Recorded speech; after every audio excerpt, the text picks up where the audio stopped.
Yeah, we can tell. Hi everybody. Sorry? It's the same shirt. No, it's not.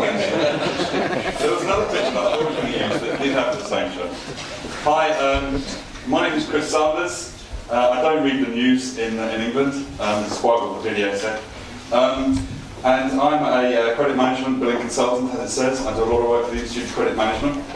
And part of that work is I'm head of accreditation for the Institute, which is the Quality in Credit Management Accreditation. And for those of you that were here yesterday, I did a presentation on the sorts of things that we look for in that. This particular presentation is a little bit about the Institute itself, but it's also about the things that I have found travelling around the various organisations that I've done the accreditation work for, including Jacques' organisation.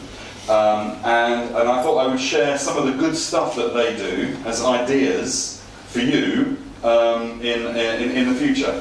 And you remember, if you were here yesterday, I said that when you sit down in conferences like this, 90% of the people think that they're actually going to take something away and go back to their office and do it. But actually only 10% do. So, try and think of something, one thing that you see here that you can take back to the office, and I hope that there is one thing.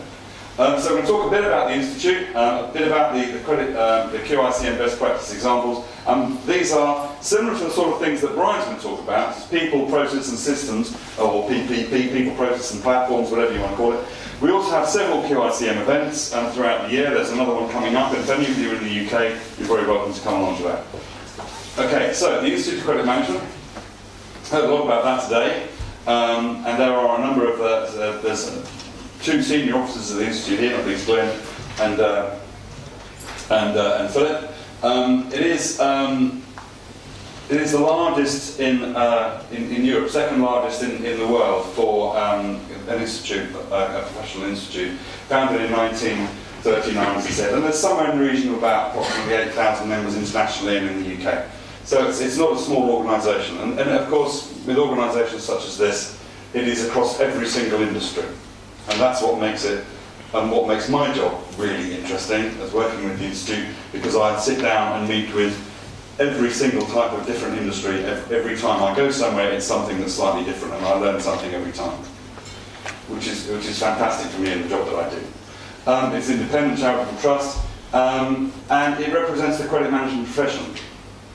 And I guess for me, what it does for me and what I think it does for other people, as we consider the Czech Republic one does, is that it improves, the whole objective of it is to improve standards in credit management, however that happens, whether it's through attending things like this, whether it's through education, whether it's through consultancy activity, whether it's through training, whatever it is, it's improving standards in credit management.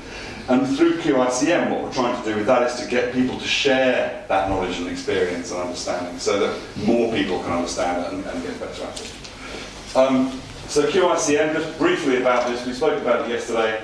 It's an accreditation where your credit management function is accredited. So it checks to see the policies, procedures, etc. that you may have, and the related functions. So a number of people have spoken about, not least Glenn, talking about sales. Is it sales? Is it customer service? Yes, it's all of those things. And when we do QiCM accreditation, we check all of these things as well. It's not just about what the credit do, it's also how does credit interact with other functions as well, and do they also assist in the credit management. It covers the 6 areas there. I won't read them out, and we've got a new one that we've plugged on the end there. This is the stakeholder management and roadmap. And if you listen to Jacques' presentation, which, yes, I have seen it before, and yes, every time I listen to it, I think it's brilliant.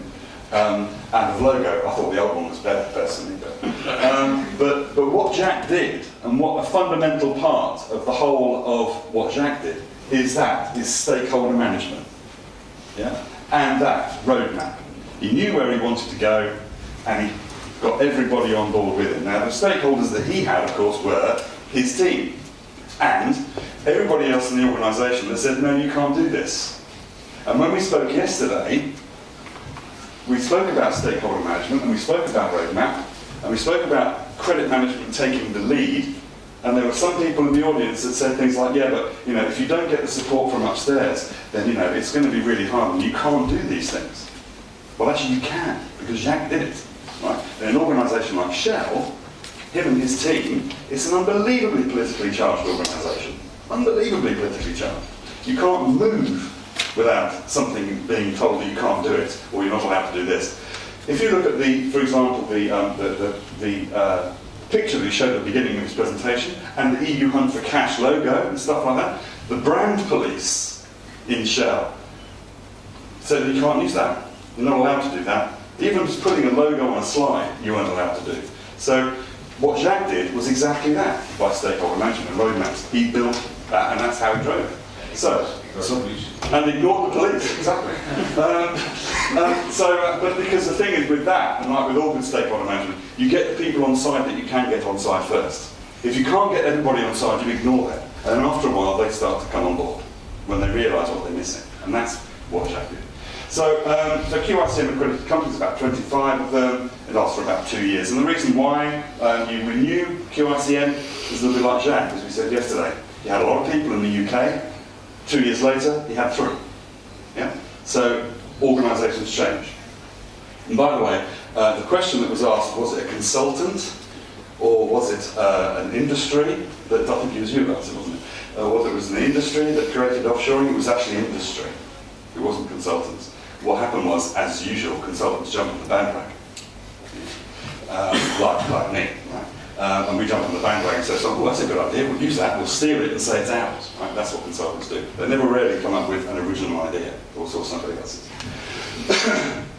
And it started actually, offshoring and stuff started back in the 70s, when there was, remember the big recession in the UK and stuff like that, organisations were shutting down and closing down, consolidating, etc., etc. It started consolidating locally, factories shutting, mothballing, consolidating locally, and then that just got bigger and bigger. Large organisations said, well, why don't we move here and then? That's how it all started.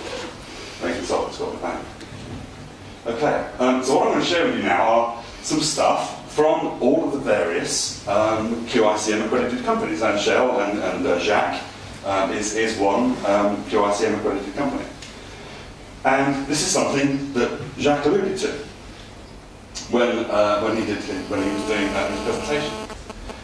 It's about understanding and working with the business, rather than setting a target and saying that's what it is. It's the business coming to him and saying, we need your help. We've got this contract, we need to be able to sell this contract, what can we do to help? And this is one of the things that Shell do very well. They flex things and change things. They put different payment terms in, they change margins, they do all of that kind of good stuff in order to get that and work with the sales department.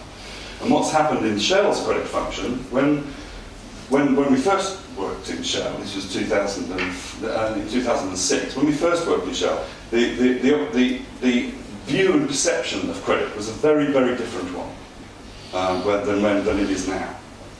Back then, it was the debt collectors, yeah, and they had the comments that somebody said, oh, by the way, don't talk to my customer because he's my customer, right? You're not allowed to talk to the customers. Sales do that. So the credit people in some areas of Shell, credit people never spoke to customers. They never spoke to customers. They did an awful lot of credit assessment, and that's pretty much what they did in some countries. But it changed. Over time it changed to a point now where sales and credit are walking hand in hand into the company, into the organisations and doing the business. You heard Jack talking about doing customer business and stuff like that. That's kind of normal now in Shell. But 5, 6, 7, 8 years ago, that would never be heard of. You know, Shell credit was the back office. And it was also something that was very fragmented, as Jack said. It was a very fragmented organisation. 17 different reporting lines. Some are customer services, some are country, some finance controllers, some sales, some all over the place. It was very different, and it was about consolidating that and changing the attitude to credit. So what, with credit strategies and the sorts of stuff that Jacques did, they took it out of the back office and they started working with the sales people up front, saying this is how we can help you deliver stuff. And there was one particular activity that they did in Europe, it was just before Jacques picked up Europe. They found that they had a whole bunch of customers that the rules stated that unless they had this much revenue, we weren't going to deal with it. So you had to have this much revenue. If you had less revenue than that, we weren't interested. You go and deal with some wholesaler somewhere. You're too small for us. And of course, the salespeople got very frustrated by this. So what the credit managers did in Europe was they came up with a one-page rule, yeah? A one-page rule that said, if you do these things, and it was all on one page, it's nice and easy for salespeople to understand, right? No books, no training, just at one page. And it said, if you follow these rules, you can sell to these people. And they flexed the rules and changed the rules. So if it was high risk, you did this, low risk, you did that. If it was over this much, you did this. It was then, and it changed every single element of the credit management process from end to end, changed from how you collected the money, how often you collected it, how you billed it, how often you billed it, everything changed. And they put it out in one matrix. So then you could say, right, I've got this customer, as it got credit checked, you knew which way it went, and you actually could follow the path and say, right, I can deal with this customer, and these are the rules. And that was what Shell Credit Management took to sales, rather than the other way around. Oh, by the way, we're going to deal with this customer, you figure it out, right? It was, so what Shell did, what Shell Credit guys did was, you know all those customers that you said that you wanted to deal with? Well, if you do that, then you can. And I think it was within the space of 2 or 3 weeks or something like that. There was $160 million worth of turnover within 2 or 3 weeks on just one market in one area by adopting these rules, which came out of credit. So, it worked.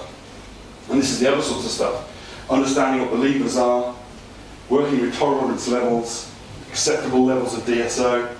When the second assessment came round to do the QiCM assessment, the new assessor walked in, and Jack and Joris were there. Joris is the head of global credit, and Joris said, "They said, oh, so what's your the plan for next year?" He said, "Oh, Joris said, well, our DSO is going to be this much," and we looked at him and said, "Well, that's higher than last year."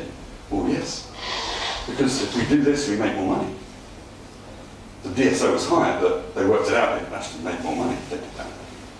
So it's a different approach, and this sort of approach to credit strategies and using credit strategies and the levers that you've got changes the way in which you deal with your customers, and also changes the perception of other parts of the organisation about you, about how flexible you can be. Very, very powerful. It works extremely well. This is another QiCM company. This is AB Agri, right? AB Agri stands for Associated British Agriculture. So they manufacture animal feed, I think is probably pig food, okay, and food for game birds and chickens, cows, all that kind of stuff, and they manufacture it. So the sorts of their costs, etc., are mainly based around the commodity prices, wheat prices, corn prices, etc., etc. So their debts and stuff are very fluctuating, going up and down all the time. So it's a very, very difficult one to match, and their prices are always changing because of commodity prices.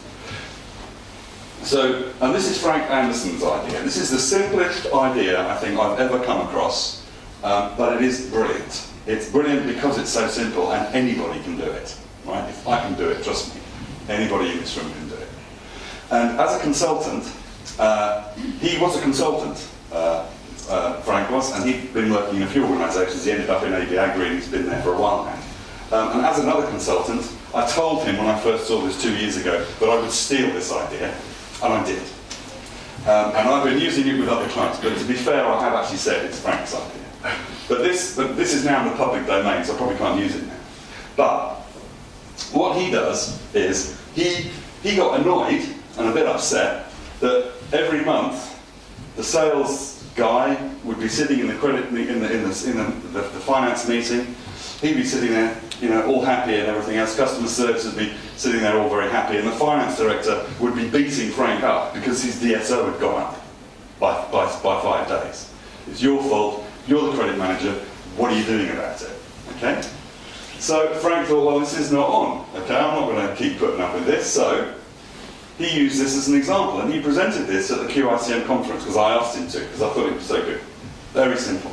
So he says, this is my DSO, 31 days. Okay, that's what my DSO is, 31 days. He breaks it down into its component parts. So 10 days isn't due. Can't do anything about that. It's not yet due. So I can't touch it. So I've got now 21 days left. That's what I can play with. He then says, right, that's one customer. Number 4, can't just reduce DSO by that. If I just do that, then I'm going to upset that customer, etc., etc. I can't just focus on that one. And then number 3, that's another customer. Yes. So there's another 7 days. So up to 17 days that he can't really do much with. Then 3 days is queries. Aha. Right, now we're getting somewhere. Because queries might not be his responsibility to resolve, it's someone else's responsibility. So, customer services, what are you doing about those 3 days? Because that's how I'm being measured, so now therefore, so should you. So everybody has a responsibility for DSO. So the next one is debt collection agent. So sorry, customer 3, then you have debt collection agent. Then we've got 2 days on extended credit. And then you've got another 2 days. So 2 days, as far as Frank is concerned, what he can address personally in his department is 2 days out of the 31. So the best he could possibly do is reduce 31 down to 29. Right? He thought it unfair that when it went up to 36 days, he got beaten up. And he did the same analysis again. And he found that where the problems were in here. So everything else remained, the not yet due went down a bit, customer 1 was the same, customer 2 was the same, queries went up to 7 days, from 3 to 7 days. So why was he getting beaten up for that? This is customer services, this isn't me. I'm not the one that's supposed to be resolving these queries that are going to the call centre. Sure, I can help, and I'm telling them how to do things, but it's customer services' responsibility to resolve those. So 5 days, 3 days. So what he did was he broke that down. Now, interestingly, when I did the QiCM reaccreditation for Frank, I met with the customer services director and said, so, what's the situation on DSO? And I knew that this is what Frank did. And the guy said, yeah, at the moment, and this is the customer services director. He said, yeah, we've got 36 days DSO at the moment, and a lot of that's down to me. Right, now, a few years ago, it would have been, yeah, well, sorry, I don't even know what DSO is, actually. But now, it's, well, yeah, and some of that's down to me. I've got to do something about it. So what Frank did is he broke it down, and it made the DSO calculation the responsibility of everybody else in the organisation as well. Very different approach. And, as it says here, he's agreed with functional management workstream treatment to require the step change. So he's now working with them to say, right, what are we doing about this? How are we going to address this? Etc., etc. And by doing this, and you can do this yourself, very, very simple way of doing it. If you know what your debtor's position is, and you know what your DSO days are, and you know how much debt you've got in query, it's the simplest thing in the world just to figure out how much is a DSO day worth and then divide one into the other. It's the simplest thing in the world. So you can very easily break this down. Frank now has got this model that he puts stuff into, but he started by saying, well, DSO days are about 250,000. I've got about 1 million in queries, so therefore that's 4 days. And that's basically how he started to break it down. And of course now, he breaks this down into the different types of query. So they can now go into a root causes for that particular type of query. Is it a delivery issue? I've got, out of the 7 days, 4 days are because of VAT issues from last month. So you can break it down really easily and understand what's going on. Very clever, but very simple idea. The cleverest ideas are always the simplest. These are 2 extremely different organisations. I touched on this one yesterday. This is, believe it or not, this is Essex County Council, which is a public service body in the UK. County councils in the UK are not generally known for being particularly innovative. But Essex County Council is one that very much is, because the chief executive of Essex County Council is a businessman. He came from business, and the person that runs their credit, or the person who runs their finance department, is also a businessman. He doesn't come from public service organisation. The guy that got a customer, believe it or not, this is an Essex County Council, they have a customer experience manager. He comes from the insurance industry. He's been there 6 months. His job is to make sure that the customers, and they class everybody in Essex as a customer, because they're using all the services that they use, from primary healthcare through to getting the bins collected, through to getting a wasp's nest out of a tree in their back garden. All these are customers. And that's how they treat them. Very different approach. Now what they do is they've created within their credit function, and they've got about 30 people or so in their credit department, they've created a completely generic job description. Completely generic. So everybody has got basically the same job description. But there are specifics in each person's job description, which is essentially a specialism. So some of them are specialists in this, some of them are specialists in that, etc., etc. But so basically it's the same job description. And they have this, what I can only describe as a spider's web capability feedback.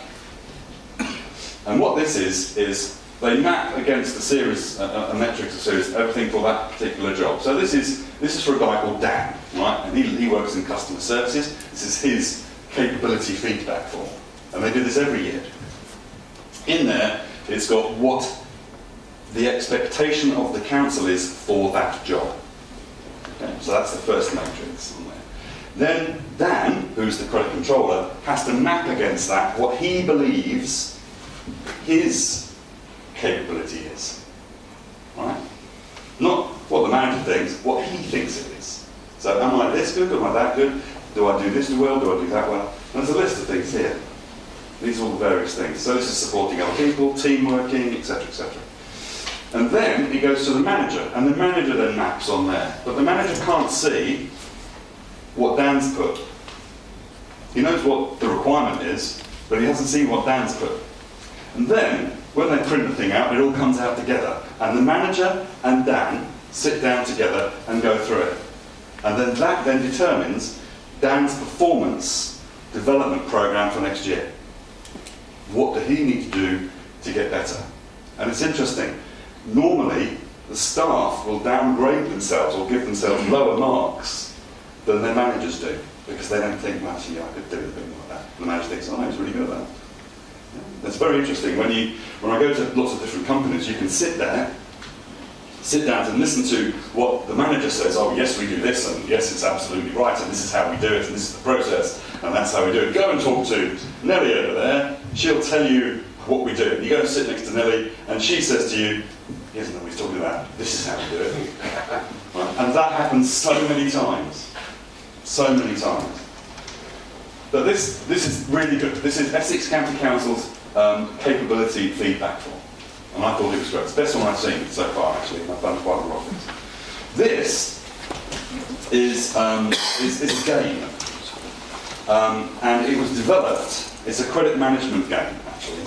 It's called Credit Manager the Game. Not particularly imaginative, but that's what it is.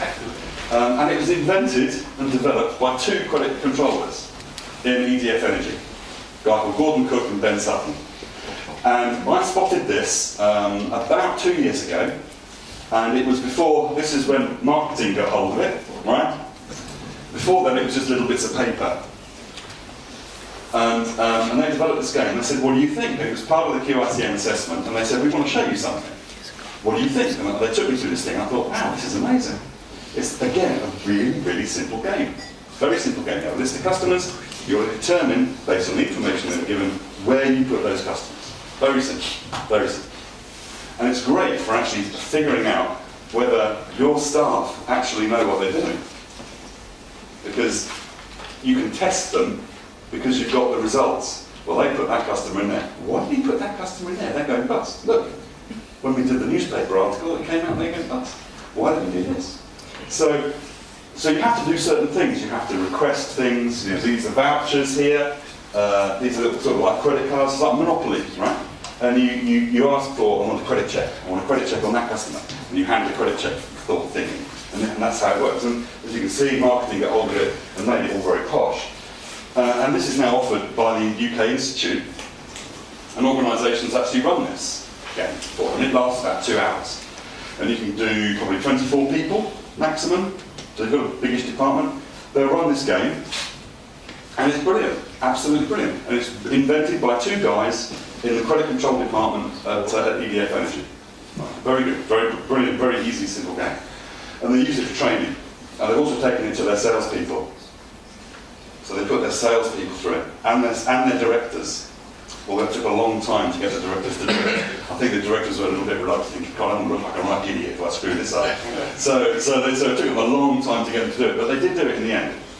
And there's a similar thing that we've run with Shell, which is a bit more complicated. One of the guys in the room here has done that, and that's a 3-hour thing. He talks about, interestingly, he talks about offshoring and all sorts of other stuff. It's a bit more complicated.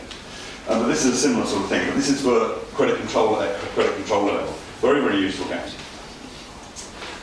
This is from Veolia, Brian, who's going to be talking in a little bit. And this is about people, this particular slide. And this is Jack. Yeah? This is a much better logo, remember? But this is Jack, what he just spoke about. We'll talk about this bit first. This is called a morning board. Okay? And this is a morning board that's on wheels. Okay? And there's 2 sides to it. Okay? And when I did Brian's QiCM re-accreditation recently, he said we've held back. I arrived at about 9ish, 9:30. We've held back the morning boards. I went, right. He said, so you can see them. Right, okay. I had no idea what he was talking about, obviously. And what this does, and correct me if I'm wrong, Brian, but what this does is, on this particular board, it's wheeled around. There's about 2 or 3 of these in the department. And you've got a team of probably about 6 to 8 people, roughly. There's a team of 6 to 8 people in a pod, in a sort of like corralled area. Not caged, obviously, but they're in a corralled area.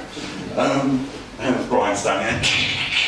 But they've got this corral area and where all the teams sit. And then the team leader wheels this thing up in the morning, right? And they then take you through the board. And I sat there listening to this. And it's got the month's targets on. It's got who's doing what today. So-and-so's off today. And I've got a meeting between 10 and 12. So could you make sure that we get the phones answered? And by the way, I might be a bit late coming back from that. So we need to make sure. Can you cover the direct debit forms that are coming in today? Is that okay? Yeah. Then we've got, this is what's happening, you know, we've got such and such a visit coming in today, we've got these issues, and then they've got this bit in the middle, and this is my favourite bit. There's post-it notes on this bit of board here. And what happens is the credit controllers, during the day, the previous day, they write on these post-it notes, and they write on there and say, look, collected 250,000, 6 months old from Experian, right, today. And they put it on the board. And then somebody else writes, you know, cleared this query, 6 months old, and they put that on the board. So they've got about, you know, there's a few, about 10 or so on the board. And every morning, the team leader wheels the board up, takes them through it, and then takes the post-it notes off. And there's the team sitting there and says, Steve, well done, 250,000 from Experian, 6 months old, fantastic, well done. And the team clap them. Right, and I'm sitting there, kind of not used to this, thinking, not sure whether I like this, you know, a bit American. Yeah, a bit cheesy, perhaps. And I sat down with a group of people, the young guns, I think I mentioned them yesterday. I said, this morning board thing, you know, it's a bit sort of, you know, American, isn't it? It's not British, we don't do that sort of thing. And they said, no, we love it, it's brilliant. We all know what our targets are, we all know what everybody's doing, we get rewarded and recognised every day for what we do. It's brilliant, we love it. And I was thinking, actually, yeah, it's quite good. And then they did it, and every department does it. And it's a simple idea, but it is just really good, and everybody's kept up to date with what's going on. And the team know who's off sick, they know what's going on. Brilliant. And they all help each other out. You know, if somebody's, you know, can anybody help out do this? And I saw people volunteer. Yeah, I can do that. I'm going to be a bit quiet this afternoon. I can help you do that. And this isn't like, you know, I'm going to help you with a really nice, easy job. These are like, oh yeah, I'll help you fire all of this rubbish away that we've got, or I've got, you know, they're willingly help. Very different, very good, very clever, and people really enjoy it. So if there's one thing that you can do that doesn't cost anything, when you get back to work on Monday, and you've got a credit department, do that. Because it actually works, and the people feel very motivated. Yes, Frank? It's also a great tool if you've got these big centres, because we use similar where you want to work as one team.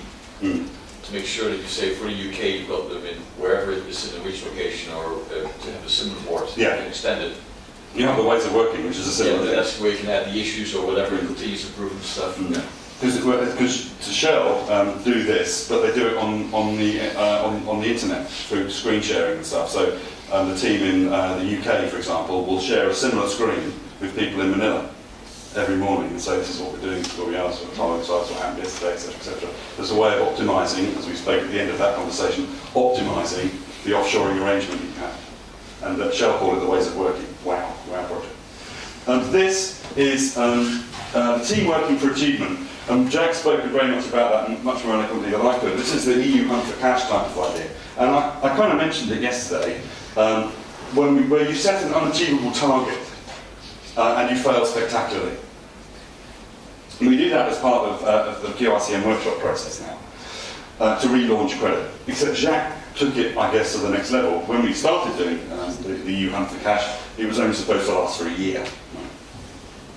It's now become business as usual, and it's now continuing, which is, I guess, really what it should be. But for organisations that need a hit and need launch something and to get something moving, we do this thing here. And this is an example. This is EU hunt for cash, but Verizon style, slightly different. This is called the half year 300. We've done it in Verizon and Virgin Media, a number of other organisations. And that's where you can, if you do a short-term project, a short-term hit project, and it's very similar to what Jack did, but condensed. Okay. So what we do is we look at it from an organisational point of view. We get the people who are doing the work to do the job. So one of the first things we say, well, who is the chief executive of the company? And someone will go, yeah, it's Peter Voser. Right, and you say to a credit controller, okay, your job, yeah, to a credit controller, not to the manager or the senior finance director or anybody, to the credit controller, your job is to get on his diary and to get him to write an email supporting this project. That's what your job is. It's like, oh, I can't do that. Why not? He's a human just the same as you are. What's he going to do? Shoot you and walk in the door? Another one. Yeah, no, you should, and what we're trying to do here is to stretch, like Jacques did, stretch the boundaries, get people thinking a little bit outside the box, and do a paradigm shift. I can't talk to the finance director and talk about the chief executive. I can't do that. Why not? You're a professional credit controller. Why not? Why can't you do that? So this is about trying to change that. And Jack did it very well with his team and got the whole organisation behind it. And the good thing about it is that what you want is people to get on board. In some cases you don't really want, you think, oh, people are jumping on the bandwagon. But in this kind of thing, you want them to, because then they can help you get to where you need to be, and people will start talking about it. So this one, this is a 3-month project. So it starts off with plan, communicate, execute. This was a plan, communicate, execute for the next 18 months, or whatever, however long it is now.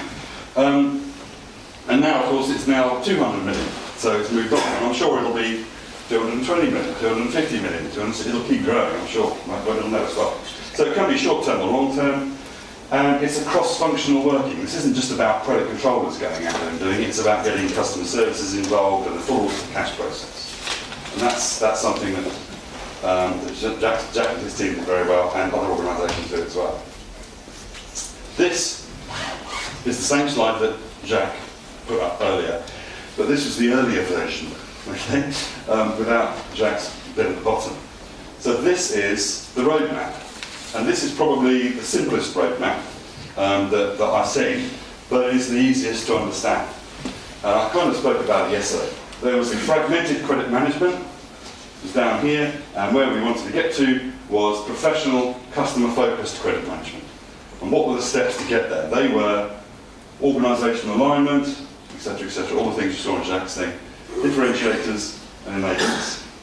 And when you get up here, you start talking about credit strategies, customer focus, etc. What Jack and the credit team in Shell have done is just gone, and we're up there now. Yep, so that's where it is now. This bit has now got smaller because it's no relevant anymore. They're now moving further up the scale. So it's a continuous process of development. And when we're looking at QiCM, and Brian's organisation is the same, they have a roadmap as well. And when we started the roadmap, we didn't know what we were going to do in some of this stuff. It's not about whether you know what you're going to do with it. It's about a statement of intent. We are going to make this better, but we haven't figured it out yet. Yeah? And the same way as Brian and his group, they've got a roadmap. They've got stuff in there that they haven't quite figured out yet. But it's a statement of intent. We're going to make it better, and we're going to do this, and we're going to find out how to do it as we go along. This isn't about having all of the answers straight away. So this is a roadmap. And that's just basically, so if you click on a box, for example, consistent management information, it would give you a list of things that we're going to do for that. So it would say things like consistent measures, dashboard, etc., underneath it. And Jack made the point that, you know, what we had to make, as part of the work in Shell, the most interesting and difficult thing to do was to get everybody to agree what DSO meant and how it should be calculated. It took a year to get all of the definitions down on paper so that everybody could agree with it. And we put a Dutch guy in charge of that, a chap called Jos van Aldersen. And he was exactly the right person to do it, because he was a real pain in the arse. Right? But he got it done. It took a long time, but we did get it done. And it was the detail that was required before you could actually have a consistent MI. Everybody needed to understand when we said DSO, that's what it means. Yeah.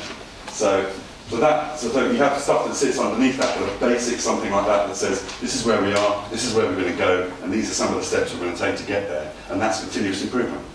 And that should then carry on. This is stakeholder management. Again, what organisations do very well is by involving other organisations in the work that they do, in credit management especially. So these two things take credit out of the back office and into the customer-facing strategy of the organisation. So don't wait to be asked, so what are you going to be doing next year to improve the debtors position? Don't wait to be asked. Yeah? Many credit managers do. They get the budget round and then they get told what their targets are and they've got to figure out what to do. Well, shouldn't you be deciding that? I think so. This is a stakeholder management plan from Brian's group, and it communicates to the business. He knows who he's talking to, and yes, some of those conversations are not, how can I put it? Some of them are robust, if you know what that word means, difficult sometimes with other parts of the organisation. When I did Brian's piece of work, I sat and spoke with, one of your divisional directors, what's his name? Yeah. That's him, yeah. Really good guy, very pragmatic, very straight, yeah. He said it exactly as it was, and I asked him what he thought of Brian, and he said, yeah, Brian's a really good guy. Sometimes he's a real pain in the arse, and sometimes he doesn't do what I ask him to, because he's got some different view of the world, because he's in credit, but we actually get it done. Sometimes they agree to disagree, but sometimes they get it done. It's not about avoiding those conversations. He has those conversations because this is part of his stakeholder management plan. He has to have those conversations to make things work. And good organisations, in the same way that Jacques does and others that I've seen, have a plan. This is how we're going to explain what credit does to the organisation. And when we do the workshops for QiCM and stuff like that, we make sure that, in fact, we're going along. In fact, Brian sadly can't make it now, but one of the clients that's currently going through QiCM, their team, the credit controllers, are now putting together a slide pack, and in that slide pack is basically the stakeholder management pack, and I've asked Brian to come along and review that. And it's not been put together by the credit manager, it's been done by his people. And that's the important thing, it's being done by the people, so they get benefit out of it. This is cash allocation best in class. I know I'm needing to rush. Cash allocation best in class. This is Aggregate Industries and Veolia. And this is all about using technology to make things work. And this is a dramatic improvement. If you look at, for example, headcount costs 16:4, reduction of overtime, cost saving of this, return on investment, etc., etc. Unallocated cash, 18 million down to 2. This is a massive improvement. And this one here, I've left this with a question mark on it because it depends on who's going to get there first.